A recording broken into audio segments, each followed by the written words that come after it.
Hello friends, मैं sir doctor M के गोखरू, department mathematics, government college Delhi. अब तक हमने ग्रुप थ्योरी को देखा था और ग्रुप थ्योरी के समय अलजेब्रिक स्ट्रक्चर की बात की थी। और अलजेब्रिक स्ट्रक्चर में हमने कहा था कि एक नॉन एम्प्टी सेट हुई है with a binary operation. Non empty set से सेट एस कह देते हैं, set S with a binary operation it satisfies the properties then we call it a group। अगर एक दी कुछ प्रॉपर्टी को सेटिस्फाई करता है, संतुष्ट करता है, तो हम उसे ग्रुप कह देते हैं। वहां एक बाइनरी ऑपरेशन का उपयोग किया है किसी नॉन वॉइड सेट के साथ एक बाइनरी ऑपरेशन। अब आज हम ring, integral domain, field, ring, integral domain and field के बारे में स्टडी करनी है। अब स्टडी में क्या अंतर आएगा?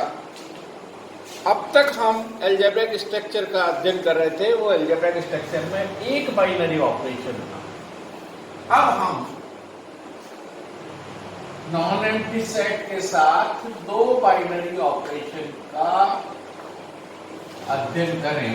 अगर ये अलजेब्रिक स्ट्रक्चर है जिसमें ये दो बाइनरी ऑपरेशन हम कह दें, ये मैं ऐसा भी लिख सकता हूं, एक बाइनरी ऑपरेशन ये है और दूसरा बाइनरी ऑपरेशन से दूसरा बाइनरी ऑपरेशन हम कोई डेल्टा ले लेते हैं, या चलिए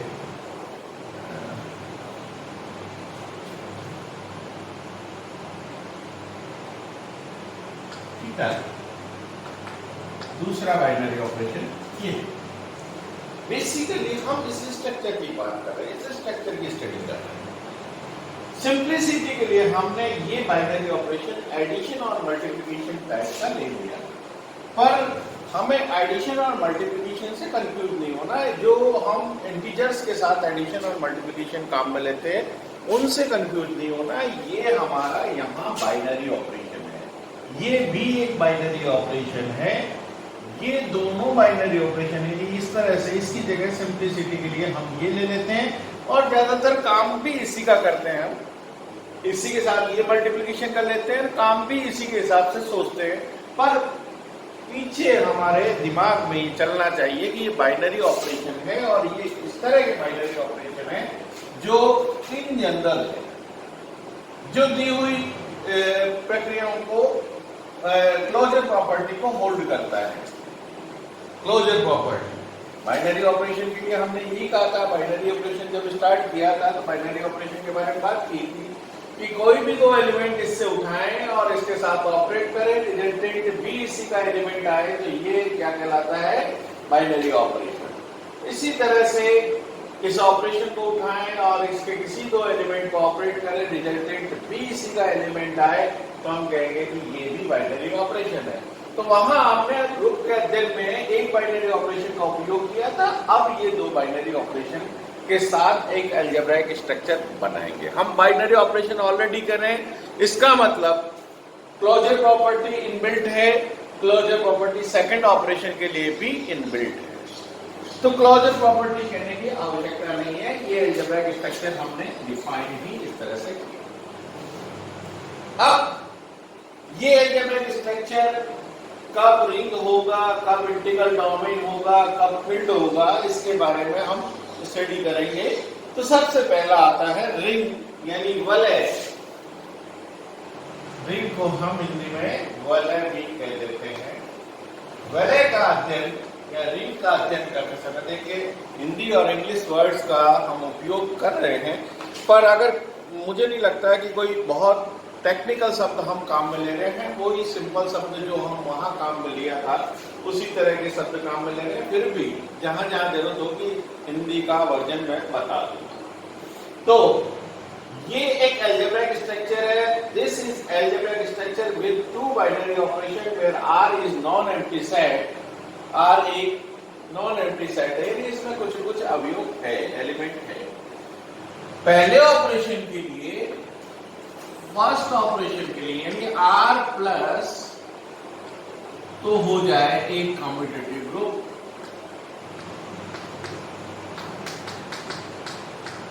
कम्यूटेटिव ग्रुप यानी पहले बाइनरी ऑपरेशन के साथ एक कम्यूटेटिव ग्रुप बन जाए. कम्यूटेटिव ग्रुप का मतलब क्या होगा? एसोसिएटिव हो, आइडेंटिटी हो, इनवर्स हो and fourth commutative property hold. तो पहले ऑपरेशन के साथ ये चार चीजें हो जाए.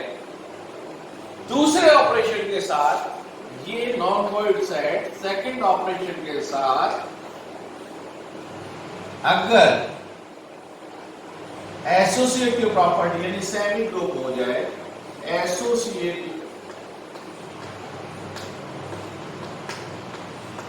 एसोसिएटिव प्रॉपर्टी को होल्ड कर ले, तो हम कहेंगे दिस फिफ्थ पोजीशन कर देते हैं, फिफ्थ प्रॉपर्टी कर देते हैं इस अलजेब्रिक स्ट्रक्चर के लिए एसोसिएटिव प्रॉपर्टी, यानी सेकंड ऑपरेशन के साथ एसोसिएटिव प्रॉपर्टी लगी.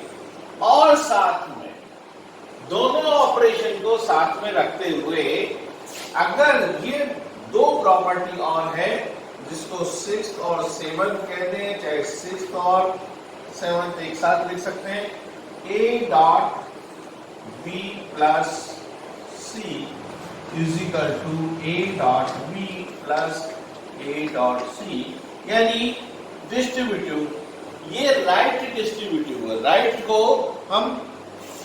राइट डिस्ट्रीब्यूटिव को हम दक्षिण बंटनशीलता है, यानी राइट साइड में ये एडिशन वाला है और इसके साथ ये डिस्ट्रीब्यूशन प्रॉपर्टी लग रही है, तो राइट डिस्ट्रीब्यूटिव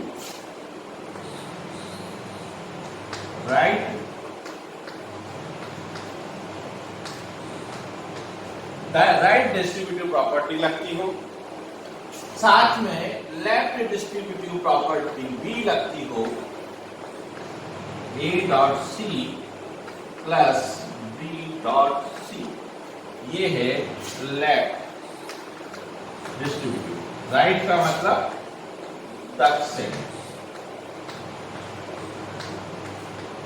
दक्षिण बंटनशीलता.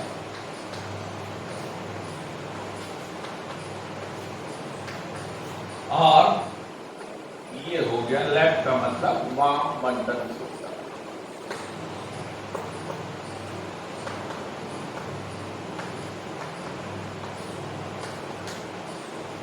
तो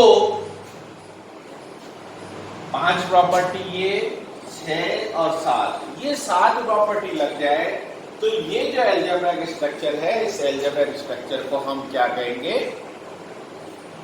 वलय. इस अलजेब्रिक स्ट्रक्चर को हम वलय कहेंगे.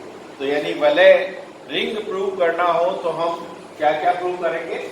इन बेसिक मेथड, रिंग प्रूव करने के लिए बेसिक मेथड ये कि फर्स्ट बाइनरी के ऑपरेशन के साथ कम्यूटेटिव ग्रुप हो, सेकंड बाइनरी ऑपरेशन के साथ एसोसिएटिव प्रॉपर्टी लगती हो, और इन दोनों को साथ में तो डिस्ट्रीब्यूटिव प्रॉपर्टी, राइट और लेफ्ट डिस्ट्रीब्यूटिव प्रॉपर्टी अगर होती है, होल्ड होती है, तो हम कहेंगे ये रिंग है, वलय है. अब इसमें जो फर्स्ट प्रॉपर्टी, अब कुछ चीजें हैं रिंग के साथ, फर्स्ट ऑपरेशन के साथ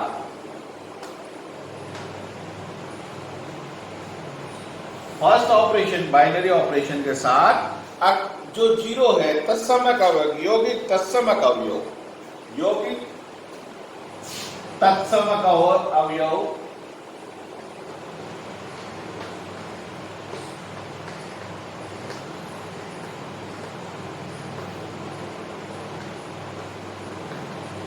यानी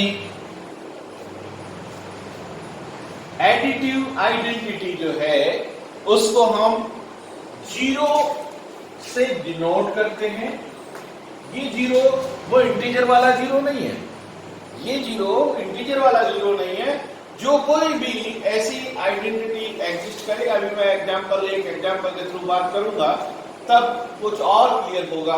तो ऐसी जो अवयव है तो वो उस अवयव को क्या कहते हैं, यौगिक तत्समक अवयव, यानी 0 ऑफ द रिंग, इसको 0 ऑफ द रिंग, रिंग का शून्य, 0 ऑफ द रिंग इसको कहेंगे रिंग का शून्य, वलय का शून्य। और इसके साथ ही अगर A इसका कोई एक एलिमेंट है, A बिलोंग्स टू R है और इसके साथ कम्यूटेटिव, तो माइनस A भी R में होगा। तो A का नेगेटिव यानी A minus A is equal to 0, शून्य आएगा, 0 ऑफ द रिंग आएगा।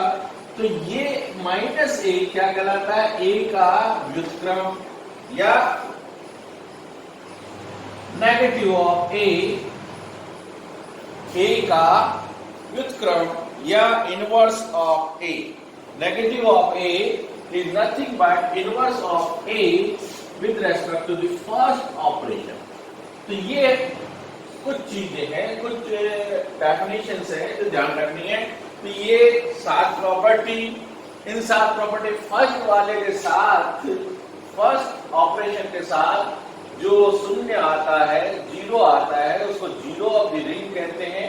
और A का माइनस A इसका इनवर्स हो गया with respect to first operation addition. तो माइनस A क्या हो गया, इनवर्स हो गया, व्युत्क्रम हो गया। व्युत्क्रम का मतलब हम अगर मल्टीप्लिकेटिव ऑपरेशन है तो 1/a लेते हैं, पर यहाँ एडिटिव ऑपरेशन है इसलिए इसका माइनस A आएगा, 0 ऑफ द रिंग दोनों का सम हो जाएगा। यानी एक इसको यूं कह सकते हैं, यूं बता सकते हैं, A plus minus A is equal to 0। So इसका इनवर्स ये, इसका इनवर्स ये आपस में एक दूसरे के इनवर्स हो तो वो 0 एलिमेंट ले लेते हैं। तो ये कुछ डेफिनेशंस हैं जो हमें ध्यान रखनी है। अब कुछ स्पेशल टाइप ऑपरेंड्स हैं जो रिंग हमने देखा है, रिंग की डेफिनेशन। अब इस एल्जेब्रिक स्ट्रक्चर के लिए कुछ स्पेशल टाइप ऑफ रिंग्स की बात करें।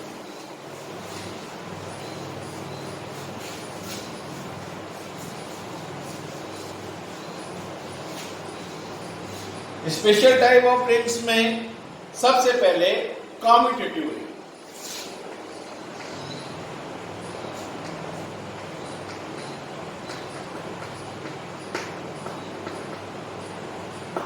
क्रम विनिमय वलय, क्रम विनिमय वलय।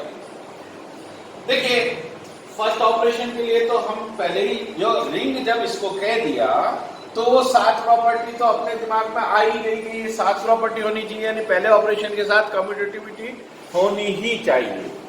अब अगर ये सेकंड ऑपरेशन के साथ भी A operation B is equal to B operation A हो जाए और all AB belongs to R, ऐसा हो जाए तो हम क्या कहेंगे कि ये रिंग कैसी रिंग हो गई, कम्यूटेटिव रिंग। यानी पहले ऑपरेशन के साथ तो वो कम्यूटेटिव ग्रुप हो ही चुका था, कम्यूटेटिविटी वाली प्रॉपर्टी तक सारी प्रॉपर्टी लगी चुकी थी। अब केवल सेकंड ऑपरेशन में रिंग था तो रिंग के लिए सेकंड ऑपरेशन के लिए केवल क्या था, सेकंड ऑपरेशन के लिए एसोसिएटिव प्रॉपर्टी थी वहां। उस एसोसिएटिव प्रॉपर्टी के साथ साथ अगर कम्यूटेटिव वाली प्रॉपर्टी लग जाए तो हम कहेंगे कि ये रिंग कैसी है, कम्यूटेटिव रिंग। सेकंड और डेफिनेशन थोड़ा और आगे बढ़े, कम्यूटेटिव के बाद में तत्समय की वलय या ring with unity, ring with unity.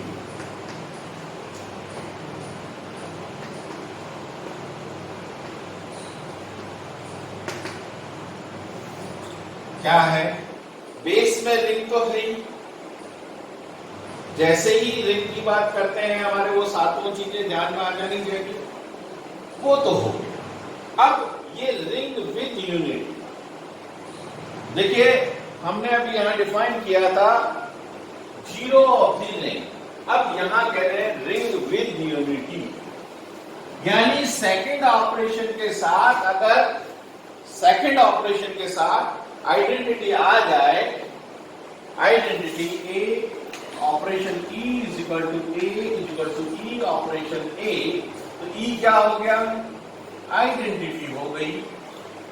और आइडेंटिटी अगर सेकंड ऑपरेशन के साथ आ जाते हैं तो उसको हम क्या कहते हैं, unity of the ring. Generally हम इसको A1 is equal to A is equal to 1A इस तरह से कहते हैं। तो ये 1 को हम यूनिटी की तरह कहते हैं कि ring with unity, unit element of the ring, this is unit element of the ring. Generally इसको 1 से डिनोट करते हैं। तो यूनिट ऑफ द रिंग हमारे ये सामने आ गई कि यूनिट ऑफ द रिंग क्या होगा, unit element of the ring.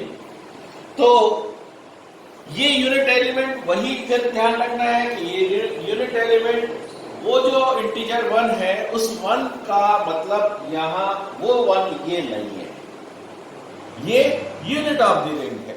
यानी इसकी प्रॉपर्टी इस तरह से है कि ये जरूरी नहीं कि हमेशा उस 1 के बराबर हो, इन जनरल तो नहीं होता, इन पर्टिकुलर हो सकता है कि वो 1 और ये 1 सेम हो जाए, पर इन जनरल ये ई, अभी मैं एक एग्जांपल से बात करूंगा, जब इस बात की बात करूंगा, तो रिंग विद यूनिटी का मतलब वो एलिमेंट एग्जिस्ट करता है जो ऑपरेट करने पर, सेकंड ऑपरेशन से ऑपरेट करने पर वो का वही एलिमेंट दे दे, तो हम कहेंगे कि ये अगर ऐसा एग्जिस्ट कर जाता है ये एलिमेंट, तो हम कहेंगे कि रिंग विद यूनिटी है, इसमें यूनिटी एलिमेंट है। Ring with zero divisions and without zero divisions. Third, ring with zero divisions, दोनों साथ ले लेता हूं,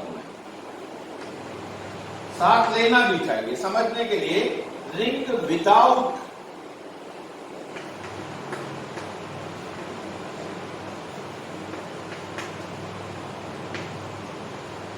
दो सात चीजें ली, देखिए यहां विद है और यहां विदाउट है।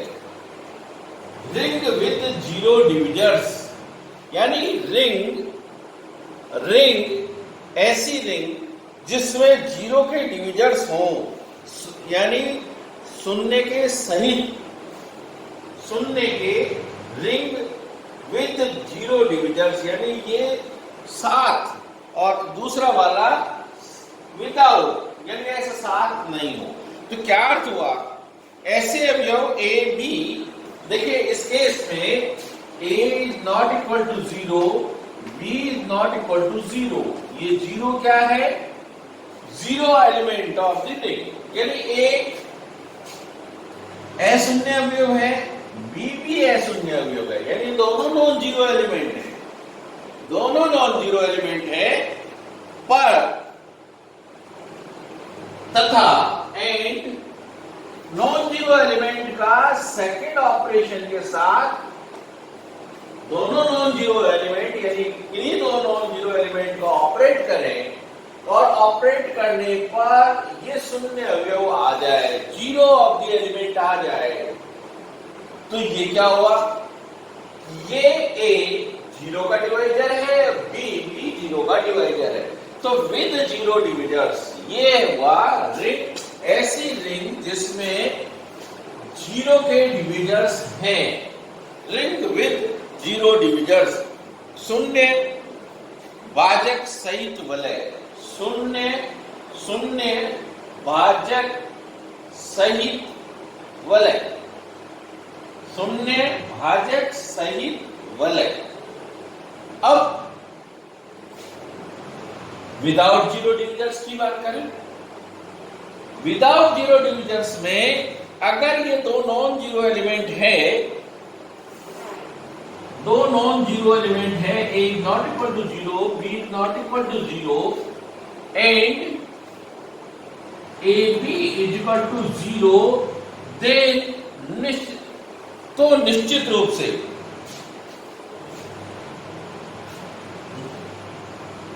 या तो a को 0 होना पड़ेगा, शून्य भाजक रहित होगा,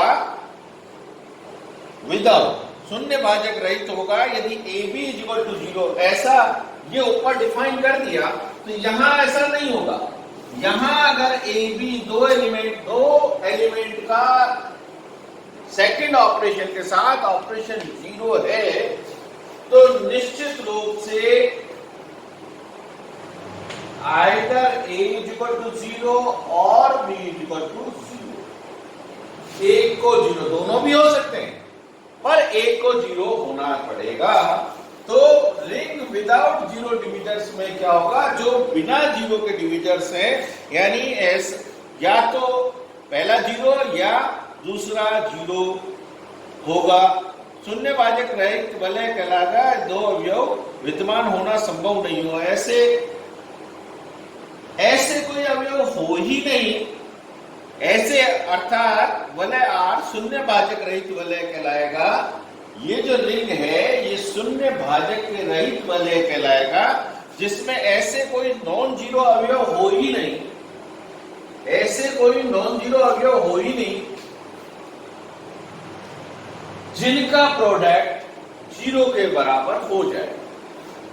यानी एक को 0 होना ही पड़ेगा। एक को 0 होता है तो हम कहेंगे नॉन जीरो ऐसे कोई अवयव नहीं हो, ए और बी कोई नॉन जीरो अवयव नहीं हो जिनका प्रोडक्ट 0 हो। ऐसा हो जाए तो हम कहेंगे कि रिंग विदाउट 0 डिविजर्स होगा, यानी इसमें 0 के कोई डिविजर्स नहीं है। नॉन जीरो एलिमेंट 0 के बराबर नहीं आ रहे हैं, यानी 0 उनका आना संभव ही नहीं है, तो हम कहेंगे कि ऐसा कोई, इसका मतलब एक को 0 होना ही पड़ेगा। अगर एक को 0 होना है तो ये कहलाएगा रिंग विदाउट 0 डिविजर्स, यानी ये बिना 0 डिविजर्स के रिंग है। तो विद 0 डिविजर्स यानी नॉन जीरो एलिमेंट्स का प्रोडक्ट अगर 0 हो जाता है तो हम कहेंगे कि ये 0 के डिविजर्स हैं। पर ऐसा AB इक्वल टू 0 हो जाए तो निश्चित रूप, और AB नॉट इक्वल टू 0 ऐसा एग्जिस्ट नहीं करता, तो निश्चित रूप से एक को 0 होना पड़ेगा। एक 0 होता है तो हम कहेंगे कि ये रिंग विदाउट 0 डिविजर्स है। तो रिंग विदाउट 0 डिविजर्स। अब इंटीग्रल डोमेन की बात करें, रिंग हो गया, रिंग की डिफरेंट काइंड्स हो गई। मैं इंटीग्रल डोमेन की बात करूं, फिर तक बात कर लेते हैं। तो इंटीग्रल डोमेन यानी इंटीग्रल डोमेन क्या है? तो इंटीग्रल डोमेन को मैं यो डिफाइन करने की जगह देखिए क्या लिखता हूं, रिंग तो है ही, ring with unity without 0 divisors,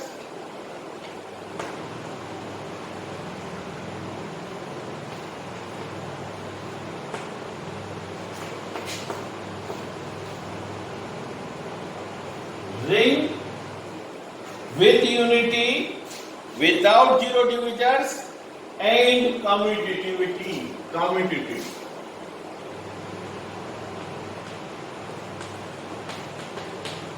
क्या बोलेंगे? एक कम्यूटेटिव रिंग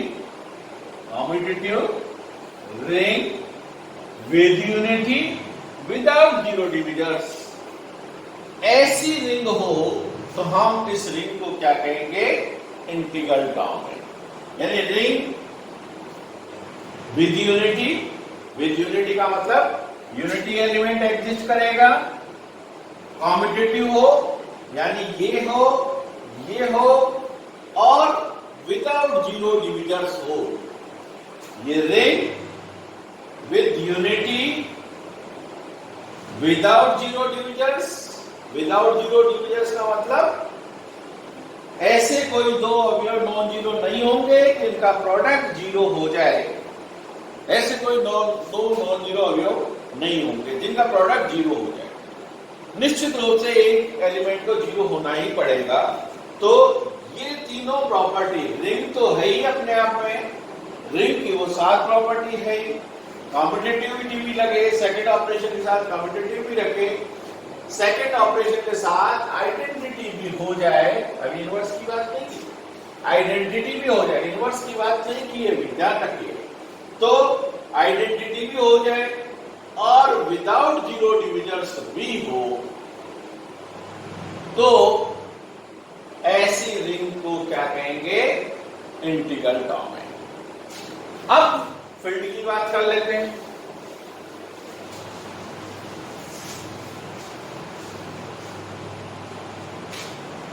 फील्ड की बात करें तो फील्ड को क्या कहेंगे, किस तरह से डिफाइन करेंगे? मैं इसको सिंपल शब्दों में क्षेत्र, इंटीग्रल डोमेन, यानी इंटीग्रल डोमेन को हिंदी में कहेंगे इंटीग्रल डोमेन पूर्णांकीय प्रांत। इंटीग्रल डोमेन को पूर्णांकीय प्रांत, पूर्णांकीय प्रांत। अब फील्ड के लिए क्या डिफाइन करेंगे? फर्स्ट ऑपरेशन के लिए तो competitive ring, competitive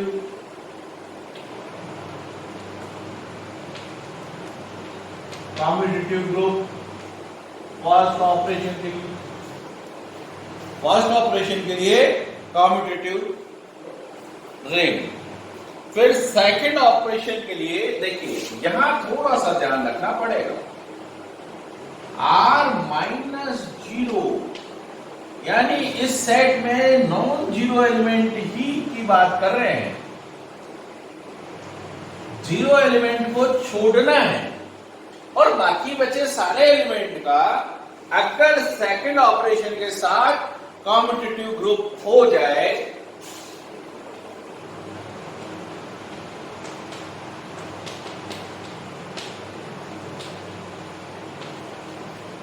second operation के साथ कॉम्पिटिटिव ग्रुप हो जाए, यानी जीरो एलिमेंट, आर में जितने भी एलिमेंट हैं उसमें जीरो एलिमेंट हटा दीजिए और बाकी बचे एलिमेंट के लिए देखें तो बाकी बचे एलिमेंट के लिए वो कॉम्पिटिटिव ग्रुप हो जाए। कॉम्पिटिटिव ग्रुप का मतलब एसोसिएटिव होना चाहिए, सेकंड ऑपरेशन के लिए आइडेंटिटी होनी चाहिए, इनवर्स होना चाहिए, हर एलिमेंट का इनवर्स होना चाहिए और कॉम्पिटिटिविटी प्रॉपर्टी लगनी चाहिए। तो हम कहेंगे कि ये सेकंड ऑपरेशन के लिए कॉम्पिटिटिविटी है। और फिर वही थर्ड में डिस्ट्रीब्यूटिव लॉ, डिस्ट्रीब्यूटिव लॉ का मतलब A B plus C is equal to AB plus AC for all ABC belongs to R, for all ABC belongs to R and A plus B into C is equal to AB plus AC, AC plus BC left right distributive property लग जाए तो हम क्या कहेंगे? A into B plus C is equal to this और B plus C, A plus B लिख दिया मैंने, B plus C इधर लिखा दें तो वो डिस्ट्रीब्यूटिव प्रॉपर्टी आ जाएगी। A plus B लिख दिया तो B डिस्ट्रीब्यूटिव प्रॉपर्टी होगी। तो for all ABC belongs to R, अगर ऐसा हो जाए for all ABC belongs to R, ये लग यानी फील्ड कब कहेंगे? इंटीग्रल डोमेन और फील्ड में क्या अंतर आ रहा है?